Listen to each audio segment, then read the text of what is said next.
Namaskar.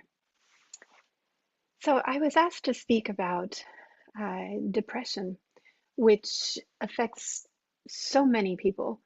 Um, and I was also somebody who went through a period of pretty severe depression when I was in my late teens, early 20s. Um, and I remember what the feeling was like. No, it was a feeling of meaninglessness mostly. It was a feeling of being lost, uh, empty, not being able to find a motivation. Um, I remember it was just really difficult to wake up in the morning, that I felt heavy, and uh, it was difficult to just move. Sometimes it was difficult to walk to school or to walk to work. Um, Everything felt like a big effort. And I even remember moments of just, you know, why be here? Because I was looking around and I just didn't identify with what everybody was running after.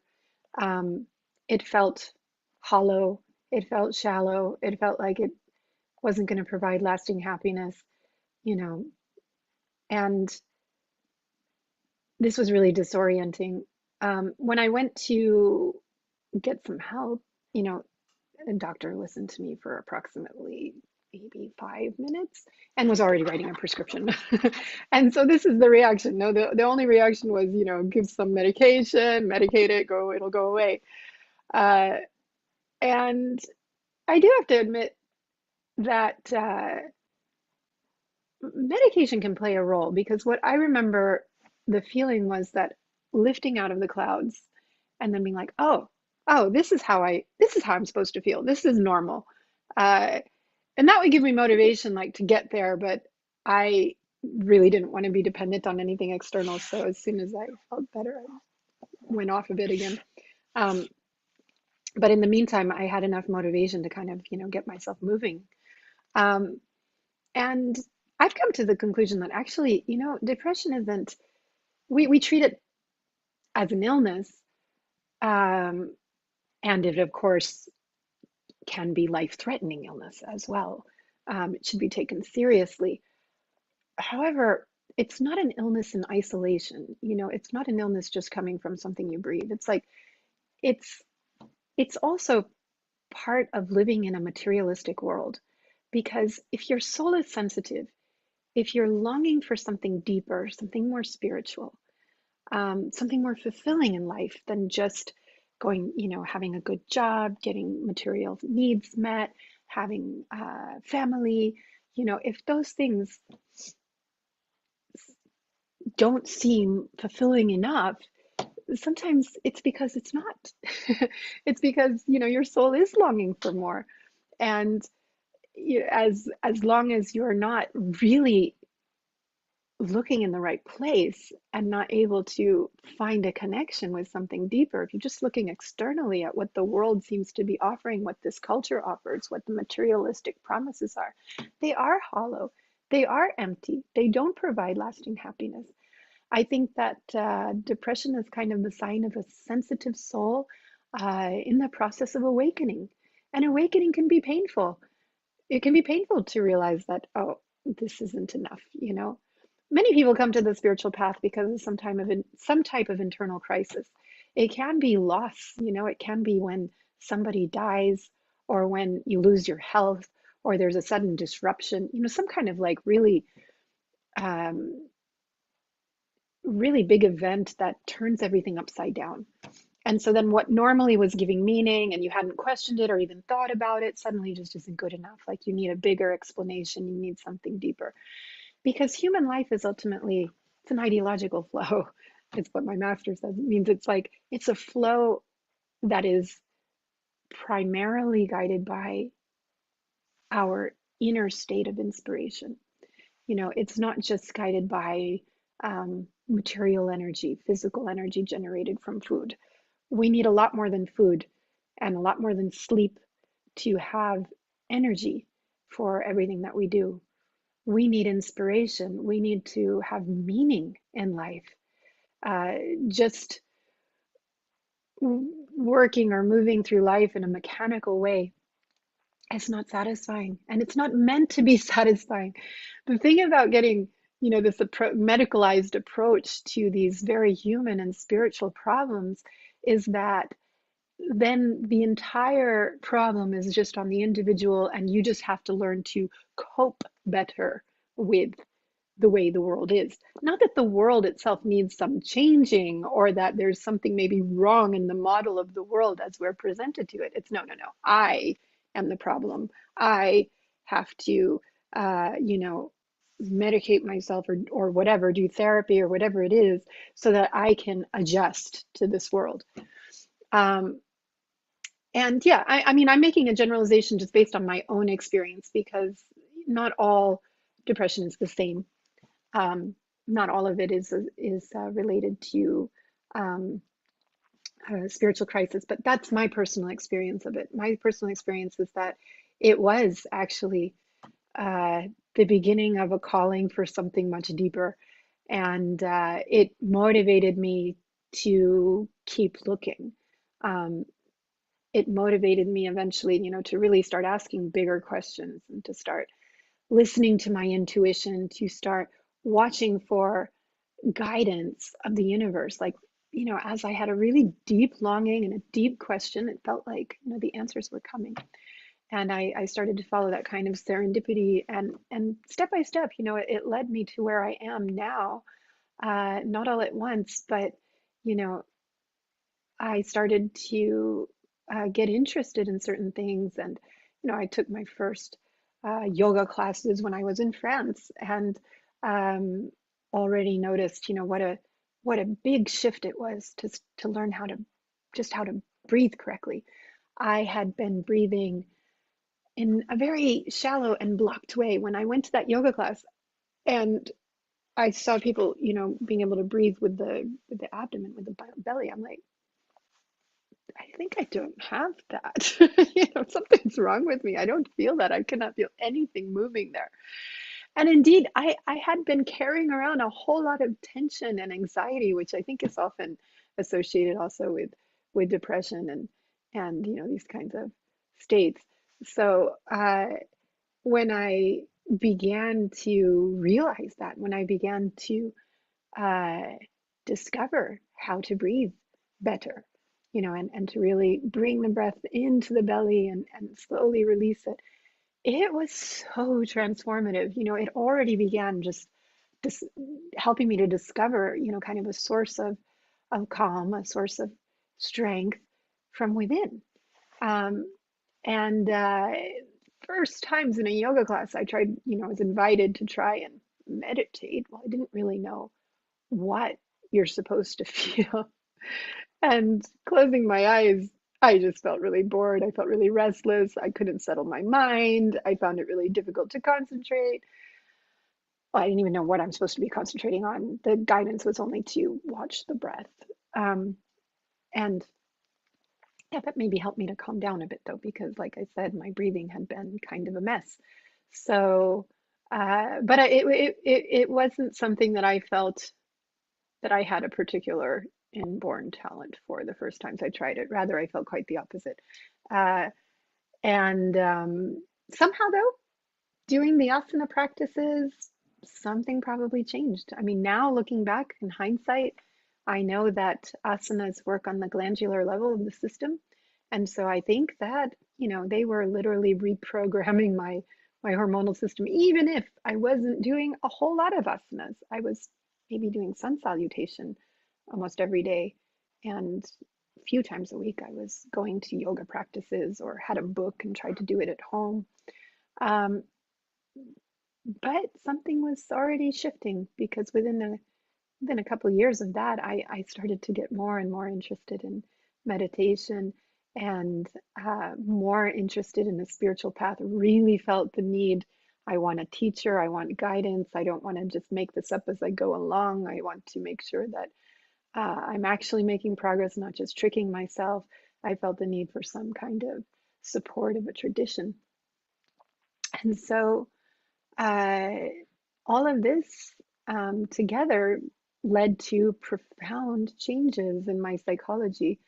But one of the most pivotal moments that I really can make the association with that it kind of lifted and transformed and just changed my depression was not related directly to meditation practices. Um, what it was related to was service. So I had been to a seminar with a spiritual guru, and she inspired me. You know, she was working with people that had HIV and AIDS, and this was at the beginning of that epidemic. And so, it was really pretty much a death sentence. And towards the end of the session with her, everyone could ask questions. And I don't remember what my question was, but I've been struggling with all these like personal issues, so it was probably something related to my own suffering.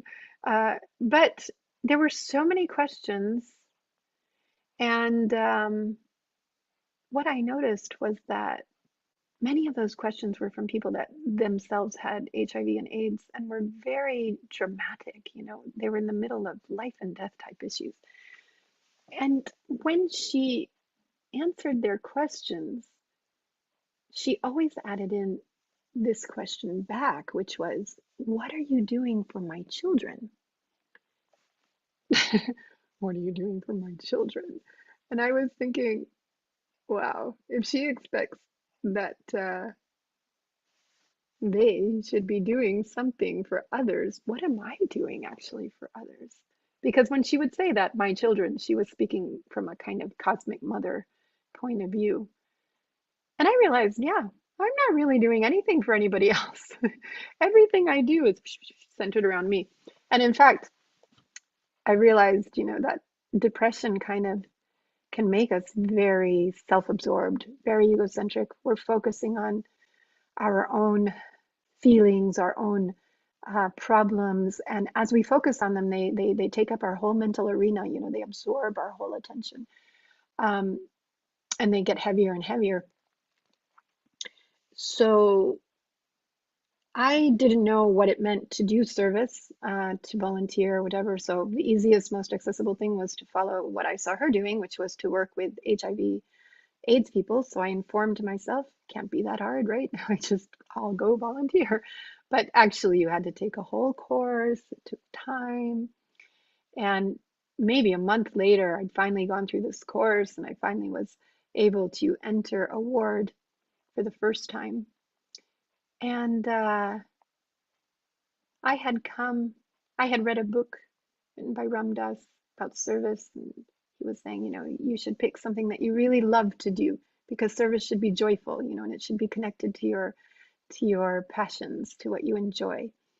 I enjoyed working as a baker at that period of my life, and so I baked some cookies, I brought them with me, but they were so irrelevant to the situation because when I got there, I had no idea the state I was going to find people in, but they were mostly very ill, ill enough that they were on ventilators and had oxygen masks and could not eat cookies. So, um, the good thing about that was that it got me out of the door. It gave me something to do. It made me feel I was going with a task, that I wasn't just empty-handed. So some of my awkwardness I was able to overcome internally.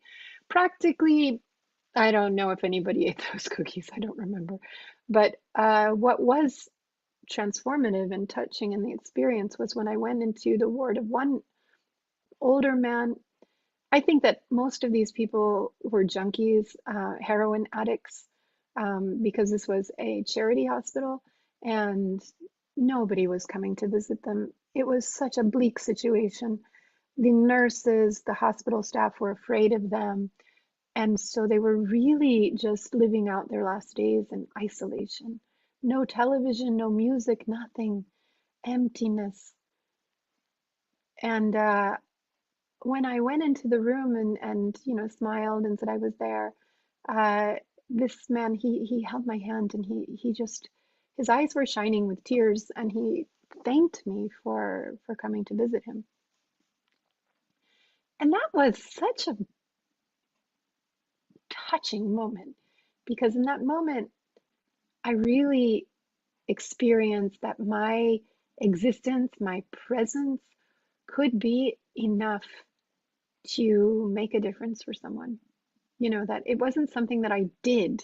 It was just being there. I'm a fixer. I like to fix things, but I couldn't fix this situation. There was nothing I could do to change it.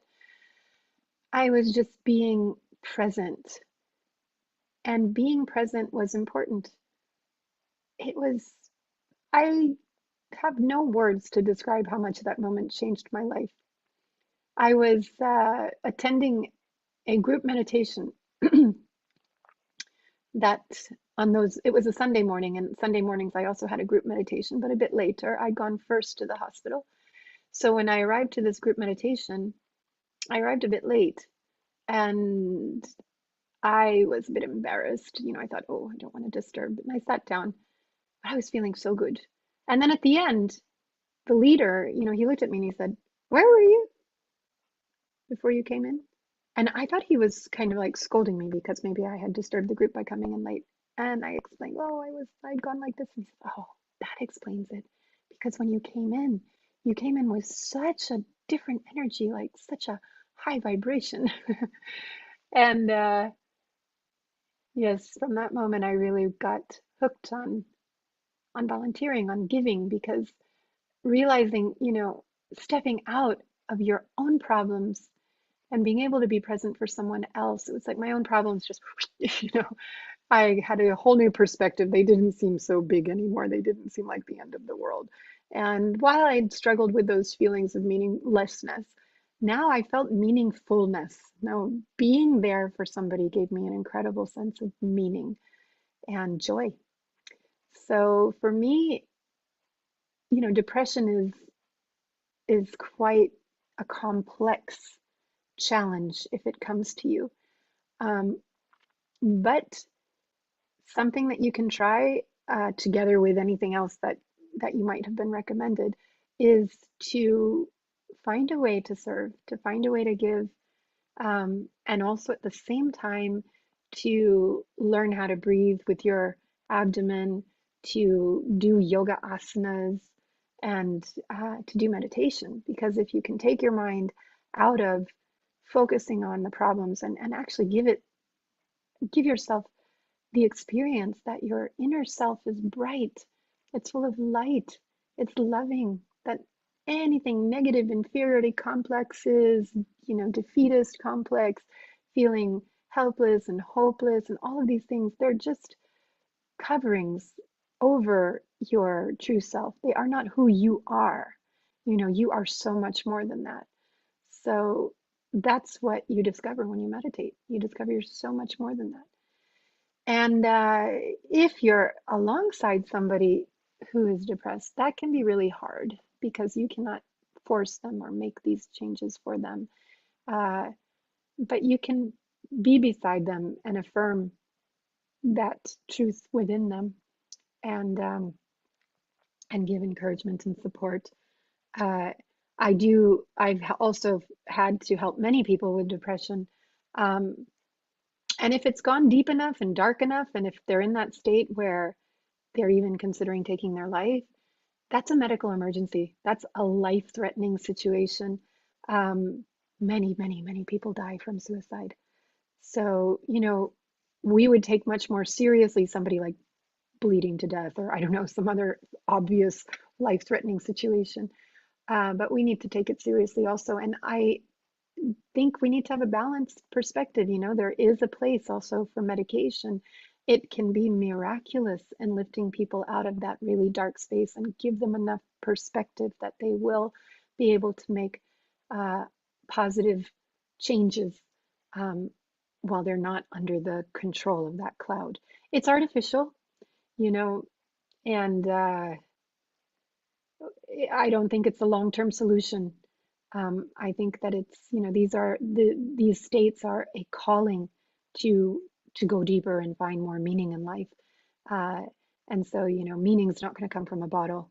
The bottle can help to change some of the physiological side effects that you're feeling of heaviness, of lack of motivation, emptiness. Some of those things have physiological component to it, but they're not going to fill you up with meaning. They can just help you to cope with a meaningless life. But what you really need is a meaningful life and to experience, who you really are. Uh, so yes, I see it as a type of invitation to go deeper. And I hope that this helps you. I hope it helps you to understand people that you might know that are facing this, or to understand yourself and to be able to reach towards the light. Namaskar. So, Deepanjali, do we have any questions? No, at the moment, no questions. Guys, if you want to ask something, write in the comments and I will read Didi.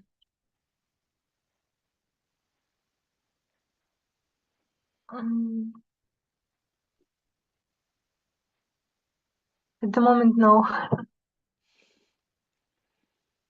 Okay. We can, you can play Kirtan few minutes and maybe someone will write a question. Don't be shy. You can ask questions. That's why we're here. Yes, don't shy.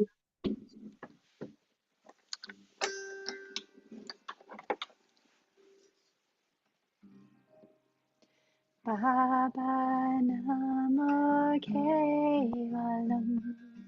Baba Namo Kevalamo. Baba Namo Kevalam. Baba Namo Kevalamo. Baba Namo Kevalam. Bhavanam Kevalam. Bhavanam Kevalam. Bhavanam Kevalam. Bhavanam Kevalam. Bhavanam Kevalam. Bhavanam Kevalam. Bhavanam Kevalam. Bhavanam Kevalam.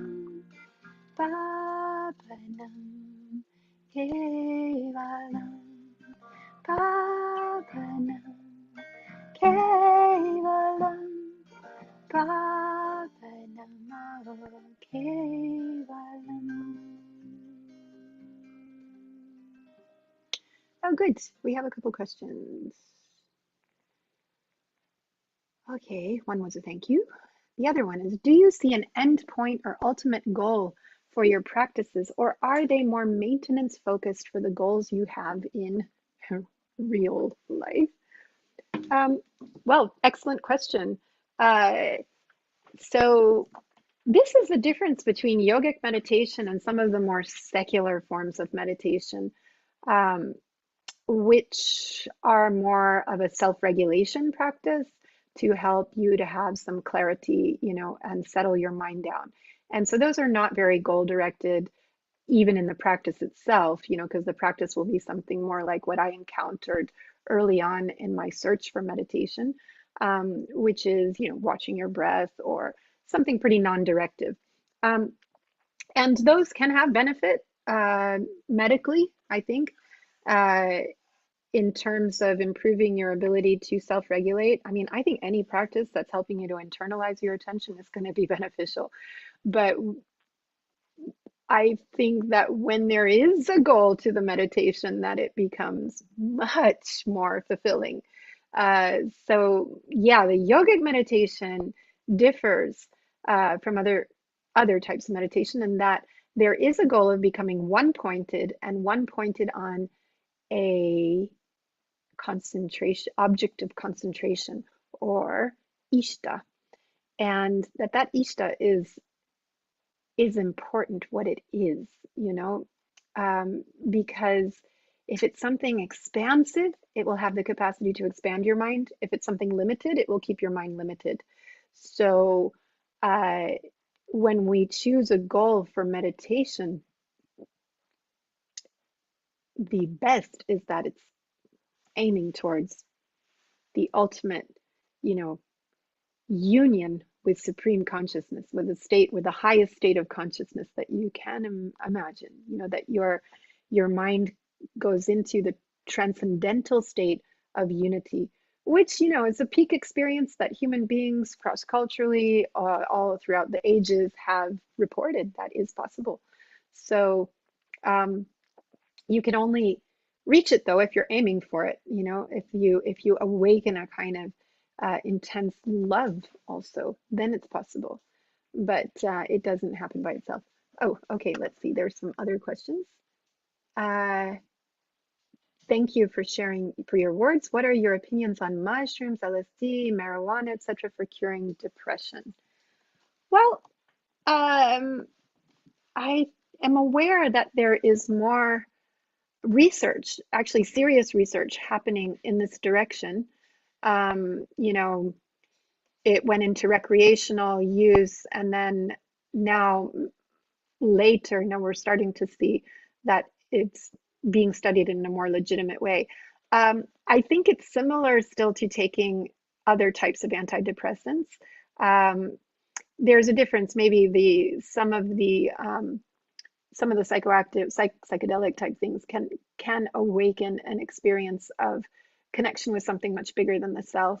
But what's happening, what my understanding was what's happening is that you are basically immobilizing the brain by poisoning it. No, so its normal functioning isn't working, and that's why you access the deeper levels of consciousness, but in an unfiltered way, in an unprepared way. If there's some negativity, unresolved issues there, you're going to encounter them directly. So it can be also potentially dangerous, traumatizing, especially when not done in a very careful and guided way.